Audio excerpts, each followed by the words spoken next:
ਵਾਹਿਗੁਰੂ ਜੀ का खालसा वाहिगुरु जी की फतेह। गुरु प्यारी साध संगत जी, दरबार साहिब श्री अमृतसर साहिब हरमंदिर साहिब से आया हुआ हुक्मनामा, उसके विचार के साथ जुड़ना है हमने। आज सुबह जो हुक्मनामा आया है, बहुत ही प्यारा हुक्मनामा गुरु ग्रंथ साहिब महाराज जी ने कृपा करके बख्शिश करके दिया है। सो आओ कुछ समय के लिए अपने मन को पवित्र गुरबाणी के साथ जोड़ें और गुरबाणी को अपने जीवन में किस तरह हम कैसे लेके आ सकते हैं, अपने जीवन को गुरबाणी के हिसाब से कैसे जी सकते हैं, वो जांच एक बारी समझने की कोशिश की जाए। सोरठ महल्ला पंजवा 613 अंग पे सोरठ राग में गुरु अर्जन देव जी महाराज ने कृपा करके ये हुक्मनामे की बख्शिश की है। इस हुक्मनामे में साध संगत जी बहुत सारे रोज़मर्रा के एग्ज़ाम्पल हमें दिए हैं गुरु महाराज ने, ये सिखाने के लिए कि कैसे हम नज़दीक जा सकते हैं परमेश्वर के, कैसे हम अपने जीवन में सुधार लेके आ सकते हैं, अपने दुखों से छुटकारा पा सकते हैं, अपने कलेश से जो रुके हुए काम हैं वो कैसे बन सकते हैं, इन सब का जो एक डोर है उस डोर तक कैसे पहुंच सकते हैं, ये एक प्रैक्टिकल एग्जाम्पल्स दे के गुरु महाराज बता रहे हैं। राजन मह राजा उर्जायो मानन मह अभिमानी। गुरु महाराज कह रहे हैं कि राजे महाराजे जो होते हैं उनका अपना ही एक रहन सहन है, उनका अपना ही एक चाल चलन है और वो उसी में ही खचित रहते हैं। और जो लोग अपने अहंकार में रहते हैं, जिन लोगों को मैं करनी है, वो अपने अहंकार में जीते रहते हैं। गुरु महाराज एग्जाम्पल दे रहे हैं। लोभन में लोभी लोभायो त्यो हर रंग रचे ज्ञानी। गुरु महाराज तीसरा एग्जाम्पल दे रहे हैं। पहले महाराज ने राजा का एग्जाम्पल दिया, दूसरा महाराज ने अहंकारी लोगों का एग्जाम्पल दिया और जो तीसरा एग्जाम्पल दे रहे हैं लोभी लोग, जो लोभ में अपने आप को जला रहे हैं, जो ग्रीडी लोग हैं, जिनको लालच मार जाता है, किसी भी प्रकार का लालच हो, वो मारा जा रहा है, उनको अंदर से खाया जा रहा है, खोखला कर रहा है। इसी तरह से जो ज्ञानवान लोग हैं, जिनको ये पता लग चुका है कि परमेश्वर की कृपा के बिना कुछ नहीं हो रहा, अकाल पुरख वाहिगुरु की मर्ज़ी से सब कुछ हो रहा है, उनको इस ज्ञान, जिनको ये ज्ञान का पता है, उनको उनके अंदर त्यो हर रंग रचे ज्ञानी। इस तरह से उनके अंदर का जो ज्ञान है वो उनको परमेश्वर के साथ जोड़ने के लिए ही हमेशा कहता रहता है और जोड़ के रखता है। हर जन को यही सुहावै। जो परमेश्वर के प्यारे हैं, संत महापुरुष जो हैं, साधु महात्मा जो हैं, उनको तो यही अच्छा लगता है। क्या अच्छा लगता है?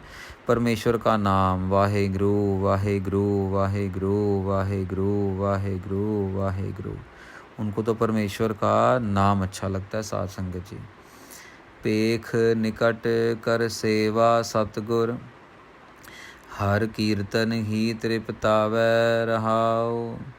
वो अपने नज़दीक समझते हैं सतगुरु जी को, वो हमेशा अपने आसपास मौजूद समझते हैं परमेश्वर को, और उनको जो परमेश्वर के गुणों का कीर्तन है, परमेश्वर के गुणों को गायन करना है, उसके साथ जुड़ने का एक जो तरीका है, उन्हें वही अच्छा लगता है। रहाओ अम्लन स्यो अम्ली लपटायो, भूमन भूम प्यारी।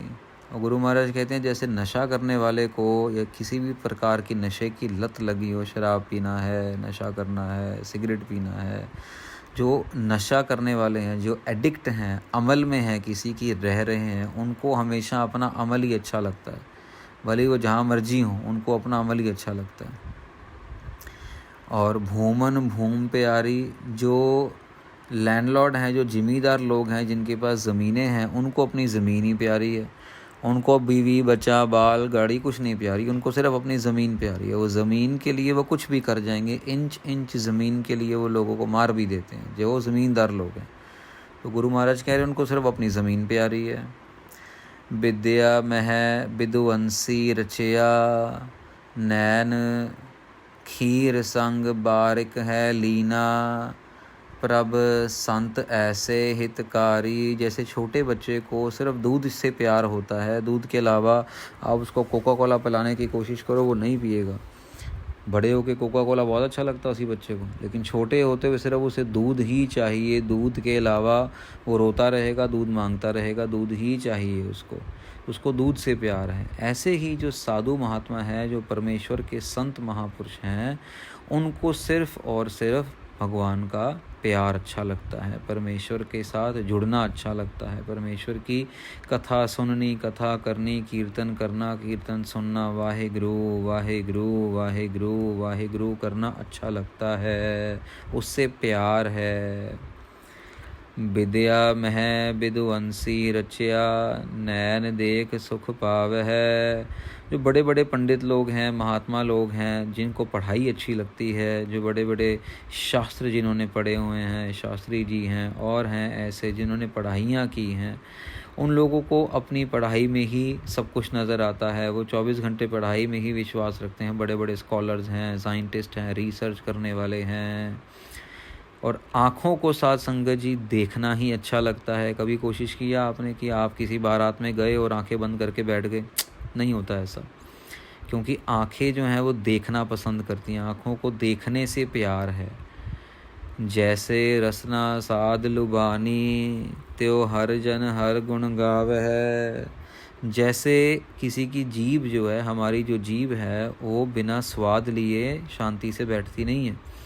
भली कोई भी चीज़ हो, किसी बारात में जाओगे, शादी पे जाओगे, थोड़ा थोड़ा थोड़ा थोड़ा सारा खाने का मन करेगा, क्योंकि ये भी टेस्ट करे, ये भी टेस्ट करे, क्योंकि जीभ सिर्फ स्वाद से ही खुश होती है, जीभ को सिर्फ स्वाद ही लुभा सकता है। इसी तरह से जो हरि के सेवक हैं, परमेश्वर के अकाल पुरख वाहिगुरु के साधु महात्मा हैं, उनको परमेश्वर के गुण ही लुभा सकता है, उनको सिर्फ परमेश्वर के गुणों का गायन ही अच्छा लगता है, उनको सिर्फ वही स्वाद लेना अच्छा लगता है। बहुत सारे एग्जाम्पल दे के समझा रहे हैं गुरु साहब। आखिर लिया 2 पंक्तियाँ। जैसी भूख तैसी का पूरक, सगल कटा का स्वामी।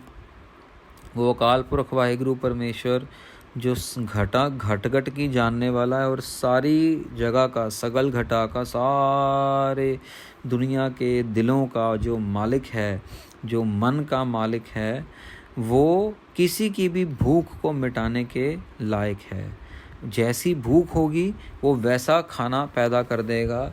अगर किसी को गाड़ी की भूख है तो वो उसके लिए गाड़ी अरेंज कर देगा, किसी को मकान चाहिए, किसी को दुकान चाहिए, किसी को बच्चा चाहिए, किसी को पढ़ाई चाहिए, किसी को कुछ चाहिए।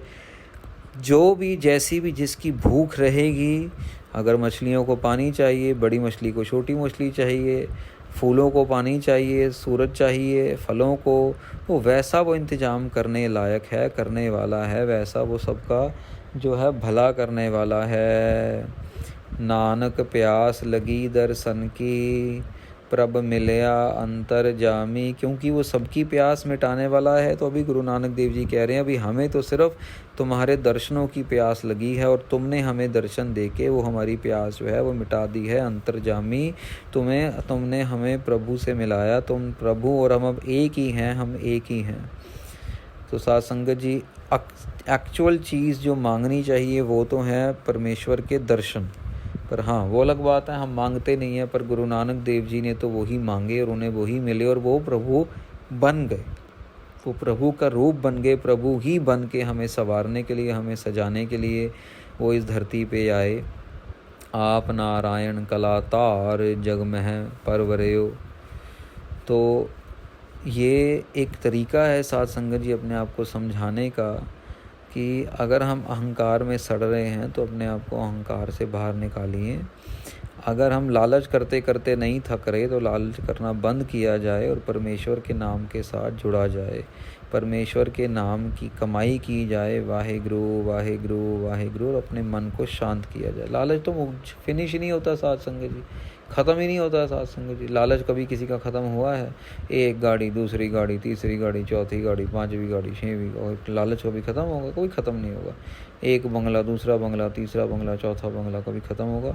एक बच्चा, दूसरा बच्चा, तीसरा बच्चा, कभी ख़त्म होता है लालच? लालच तभी जाके ख़त्म होता है जब बंदे को लगता है अभी बस हो गई यार, अभी तो बस मौत आने वाली, और बस कभी भी आ जाएंगे मुझे लेने के लिए। तो अब तो कम से कम अखीरले समय पर कई लालची लोग आखिरी समय में भी सिर्फ और सिर्फ लालच के बारे में सोचते रहते हैं। सो साध संगत जी, बहुत ही प्रैक्टिकल समझने वाला हुक्मनामा गुरु महाराज ने बख्शिश की है, सीधा सीधा, कि हम लोगों को परमेश्वर के दर्शनों की, परमेश्वर के नाम की अरदास करनी चाहिए। वो मिल गया तो सब कुछ अपने आप ही चरणों में ही आ जाएगा। तो इतनी सेवा आपने परवान करनी। कल आप सबके फिर दर्शन करेंगे। सेवा निभाते हुए कुछ गलतियां रह गई हैं तो आपने क्षमा देनी। कल तक के लिए वाहिगुरु जी का खालसा, वाहिगुरु जी की फतेह।